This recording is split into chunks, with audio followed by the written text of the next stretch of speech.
Hi, and welcome back to Reddit Terrible Stories. I refused to pay for my brother's education even though I have the money. It was 10:47 p.m. when my phone lit up with Ryan, little brother. I almost let it go to voicemail. I was half asleep in bed, cradling a book I hadn't actually read in 20 minutes. The soft hum of city traffic below my condo was just enough white noise to lull me into dreams of nothing in particular. But something told me to pick up. "Hey, man," Ryan said. His voice was upbeat. Too upbeat. "What's up?" I asked, my voice still hoarse with sleep. "Okay, so hear me out. Just listen before you say anything." Red flag. I sat up. "All right. I got into NYU." Pause. "Seriously?" I said. "That's amazing." "I know, right? Early decision, film program, full acceptance. All I need now is tuition." Ah, there it was. Ryan and I weren't close. Not really. He was 20. I was 33. Our parents died in a car accident when I was 18, and he was barely 5.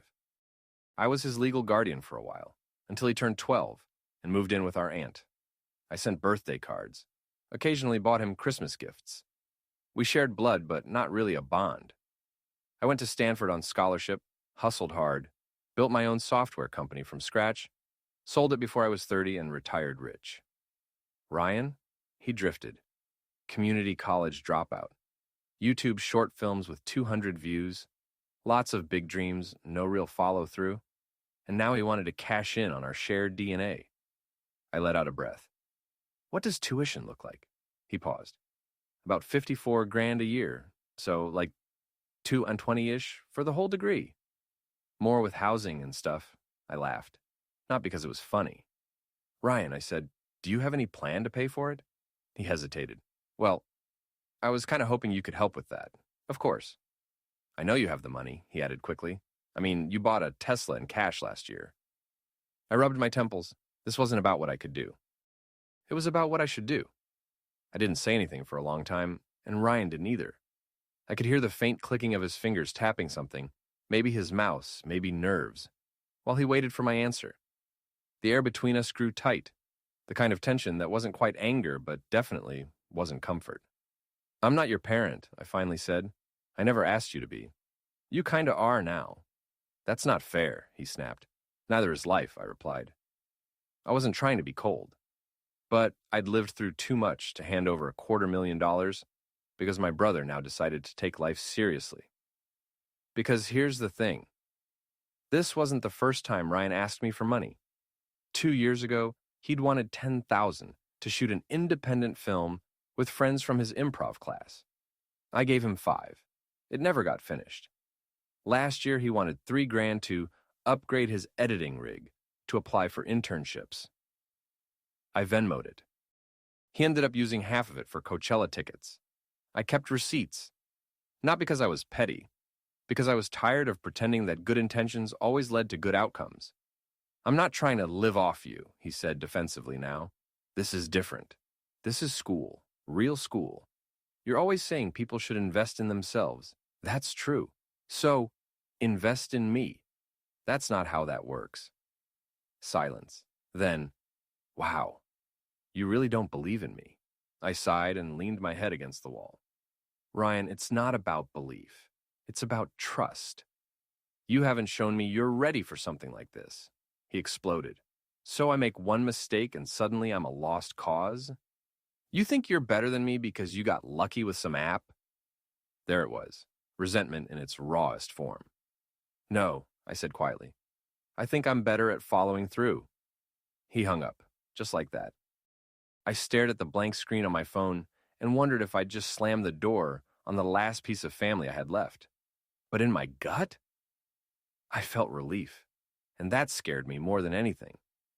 The next morning, my phone was silent. No texts, no missed calls, no guilt-tripping Instagram stories or vague subtweets. Just silence. I brewed coffee, stared out over the city skyline, and told myself that boundaries were healthy, that cutting off entitlement wasn't cruelty, that I'd done the right thing. Then, I found myself scrolling through old photos on my phone. There weren't many of Ryan and me together. The few that existed looked off, forced smiles. wide age gap. Me holding his hand like I didn't know what else to do with it. One photo in particular froze me. It was us on the day of Mom and Dad's funeral. Ryan in an oversized blazer, tears dried on his cheeks. Me, barely 18, tie crooked, eyes like broken glass. I had my arm around him like I was shielding him from the world. I remembered that version of him. Small, scared, mine to protect. I shook the memory off. I had done what I had to back then. I'd sacrificed parties, jobs, relationships, all so Ryan could grow up with food on the table and a roof over his head. But eventually, I handed that responsibility over. I had to. And I thought I'd buried all of that emotional weight with it. Apparently not. Later that day, my best friend Natalie came by. She was the only person who ever called me out without sounding like she hated me. She plopped onto my couch and tossed me a protein bar. "You look like you haven't eaten," she said. "Did capitalism finally collapse and you lost your billions?" "Funny," I muttered. "No, family drama." Her eyebrows rose. "Little bro," I nodded. "What happened this time?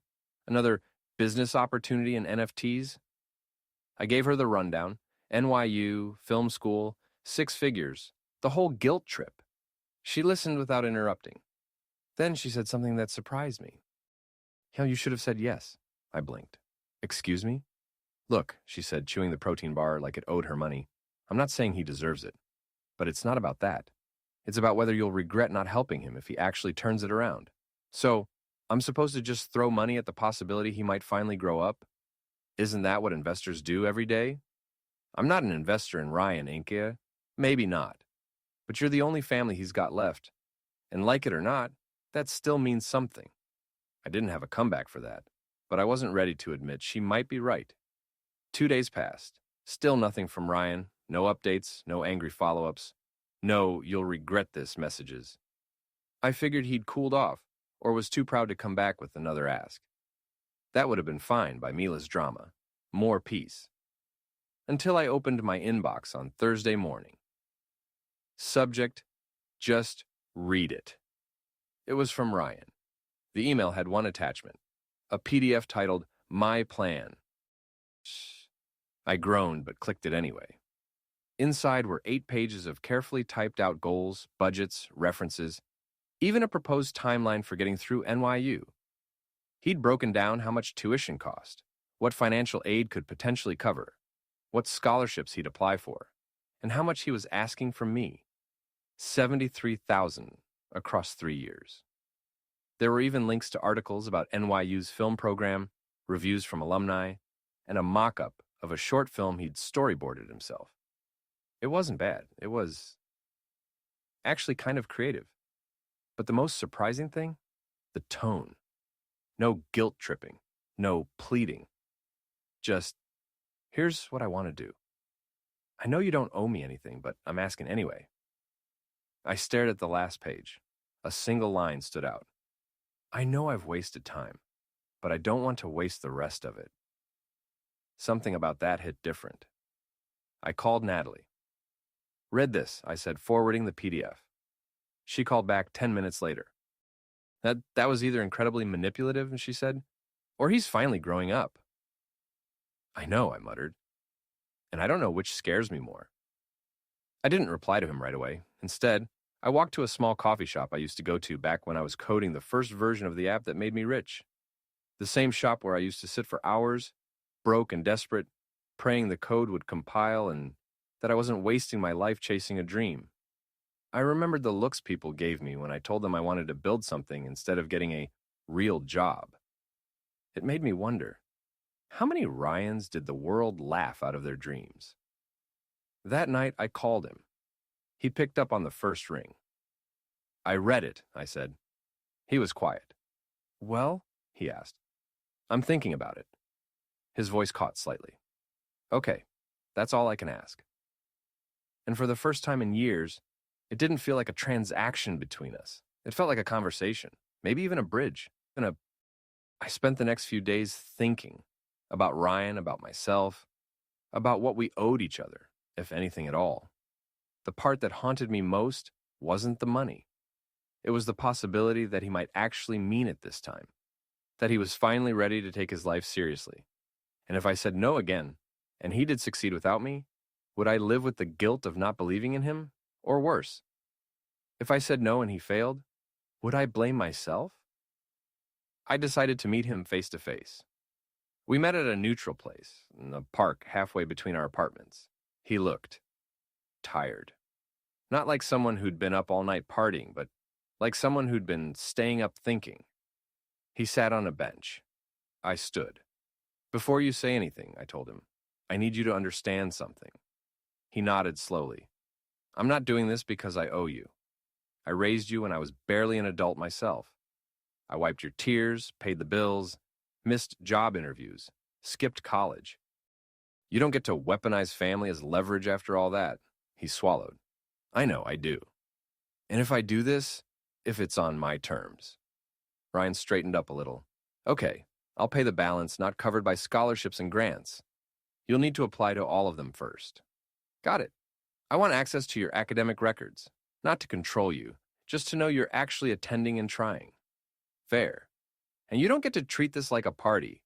You screw up, drugs, disappearances, dropped classes without explanation. I'm out. He hesitated, then nodded. Deal. And one more thing, I said. This isn't a gift. It's a loan.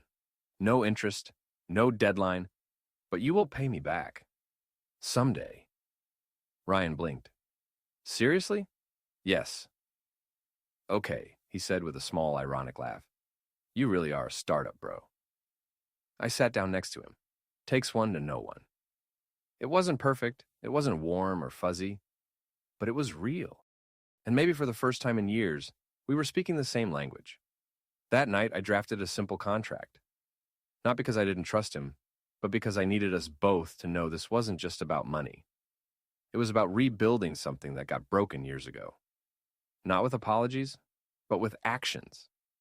3 weeks later, Ryan was accepted to NYU's Tisch School of the Arts. I got the text at 2:37 a.m. I got in. That's all it said. No emojis, no exclamation points. Just those 3 words. But I could feel the weight in them. When I woke up, there were 2 missed calls from him and 1 voicemail. Not typical Ryan behavior. I played it while brushing my teeth. His voice cracked halfway through. I didn't think I'd get in, and I don't think I could have done it without you. I paused the brush, letting the message play out in the quiet hum of the bathroom. Whatever happens next, he said, I'll make you proud, I promise. The tuition bill came next, Bill. $34,612 for the first year after aid and scholarships kicked in. I wired the money. No congratulations, no lectures, just a copy of the transfer receipt and a brief note. Good luck. You've got 1 shot. Use it. Natalie raised her eyebrows when I told her. You're surprisingly soft, she said. I frowned. I made him sign a contract. Still, she smirked. You didn't have to do it. Maybe not, but you did. That fall, Ryan moved into a tiny apartment with 2 other film students in Brooklyn. I helped him haul a couch up 3 flights of stairs, sweating through my t-shirt and getting a splinter in my palm from the IKEA nightmare he'd found on Craigslist. I owe you a beer, he said, cracking open 2 bottles and handing me one. I clinked mine against his. To debt, I joked. To second chances, he said back. We drank. Classes started, and to my shock, he didn't flake. He emailed me his syllabi. Sent me his first short film assignment, a 3-minute black and white piece called Static. It was weird, abstract, but good, and he was different. Not perfect, but focused. The same kid who once blew rent money on a failed NFT scheme was now waking up at 6 a.m. to shoot sunrise B-roll over the Hudson. Then, in November, he invited me to his first public screening. It was in a dimly lit classroom, packed with folding chairs and students in beanies. I sat in the back, arms crossed. Ryan's film, Exit Wounds, was about 2 brothers who drift apart after the death of their parents. One becomes a tech entrepreneur.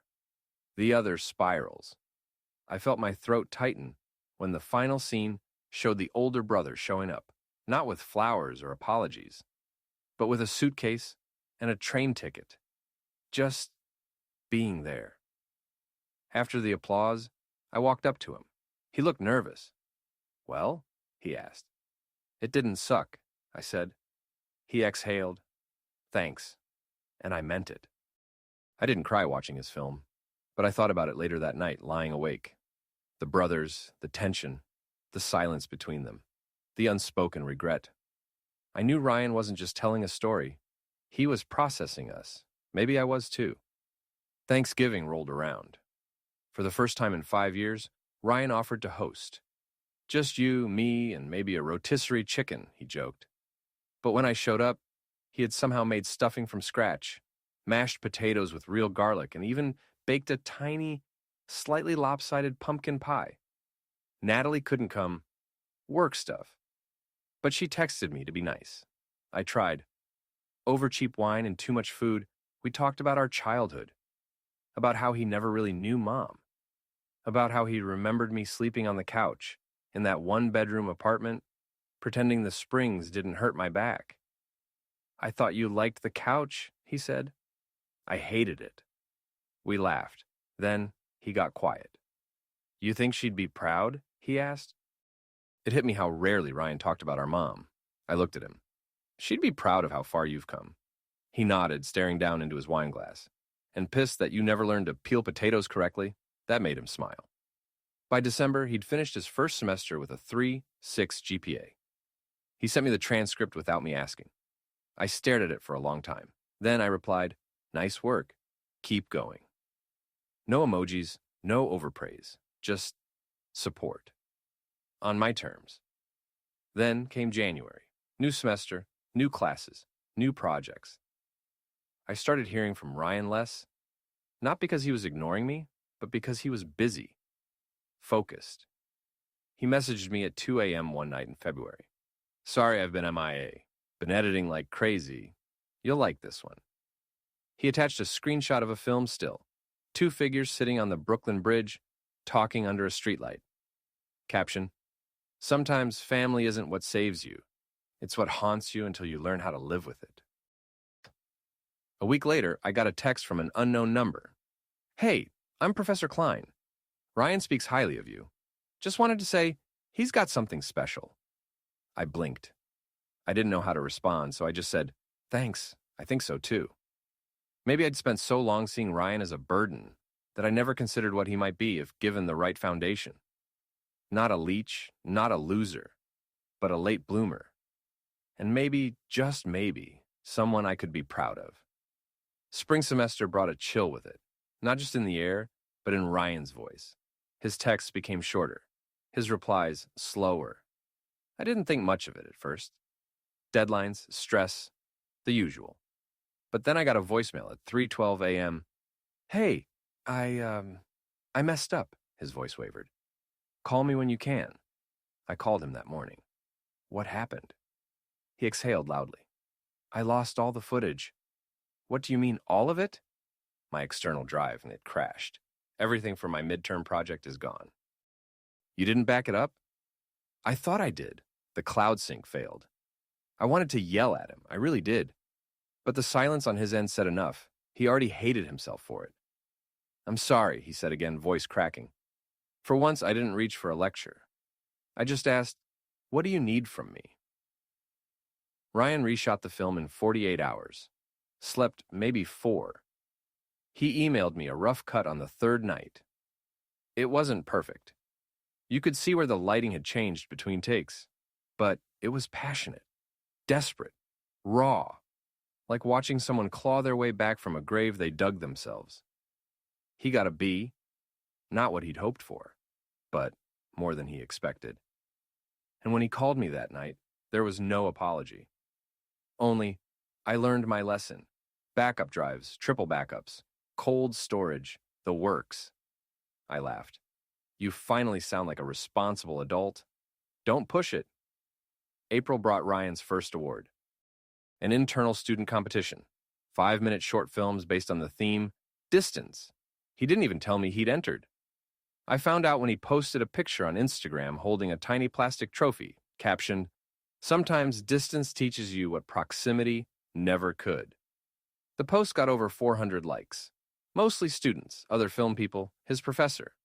But I noticed one comment at the bottom. From Dad. Proud of you, son. That hit harder than I expected. I hadn't spoken to our father in years.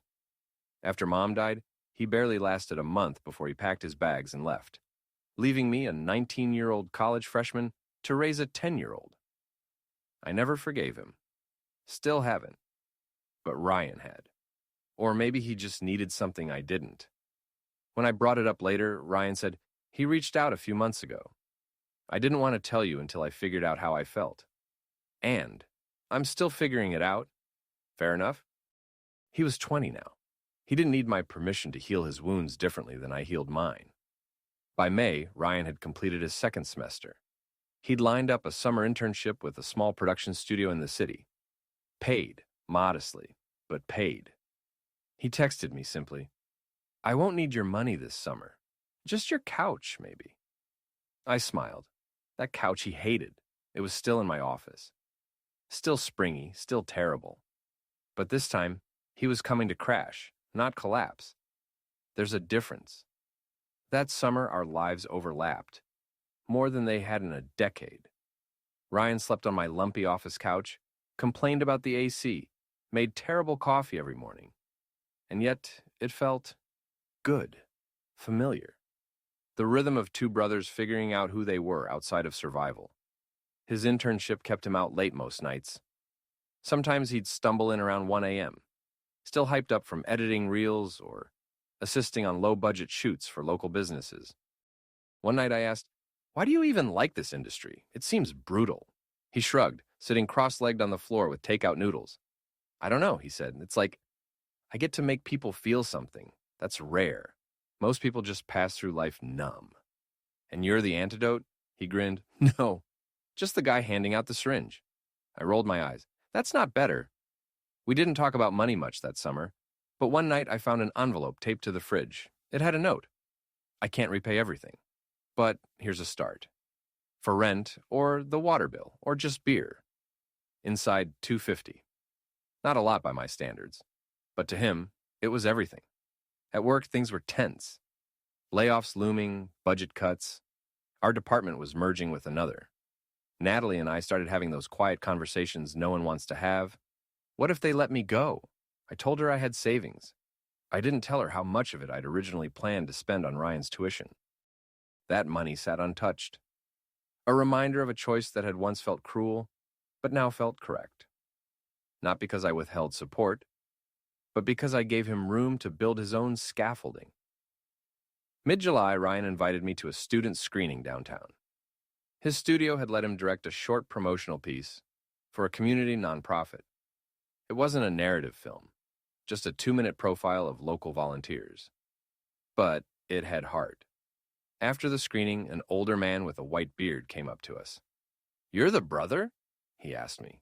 Depends, I said. Is that a good thing? Ryan laughed and nodded. Yeah, it is. The man clapped me on the back. You should be proud. He's got talent. Real talent. The walk home was quiet. Ryan finally said, You know, sometimes I still think about that night when you said no. I didn't pretend not to know which night he meant. I think about it too, I replied. He glanced at me. I hated you. For a long time. I know, but maybe I needed that. I looked at him. You saying I was right? I'm saying, maybe you weren't wrong. He left in August, found a sublet near campus, said he needed his own space, his own fridge, his own terrible couch. I helped him move. As we loaded the last box, he turned and said, Thanks. For what? For not making it easy. Ryan's senior year came and went faster than I expected. I still remember the photo he sent on graduation day. Cap crooked, gown wrinkled, that same stupid grin. Told you I'd make it, the caption read. No speech, no fanfare, just a kid who climbed the mountain in his own shoes. I flew out to see him 2 weeks after. He didn't walk at the ceremony, said he didn't want the debt of the regalia, but we celebrated anyway. Dinner at some too trendy Thai place, his treat. I offered to pay. He slapped my hand away like I was trying to steal his wallet. Nope, I got it, he said. You paid enough. We both paused. I wasn't sure if he meant the rent. or the couch years ago, or the silence that sat between us for most of our 20s, maybe all of it. He landed a job at a small production house doing assistant editing. Not glamorous, not lucrative, but real. Work, purpose, trajectory. He sent me rough cuts sometimes. I'd offer notes, and to my surprise, he started taking them. Not all, but enough to let me know he respected my mind, even if we thought differently. We became something resembling equals, not mentor and mentee, not guardian and ward, just brothers. Sometimes people ask me if I regret it. If you had the money, they say, why didn't you just help? And I get it. On paper, I look like the villain, the older brother with a six-figure job, hoarding savings while his sibling begged for a shot. But life isn't about paper. It's about patterns.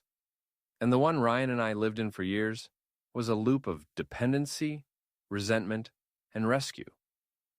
I broke it, not out of cruelty, but because I loved him enough to believe he could break through the surface on his own.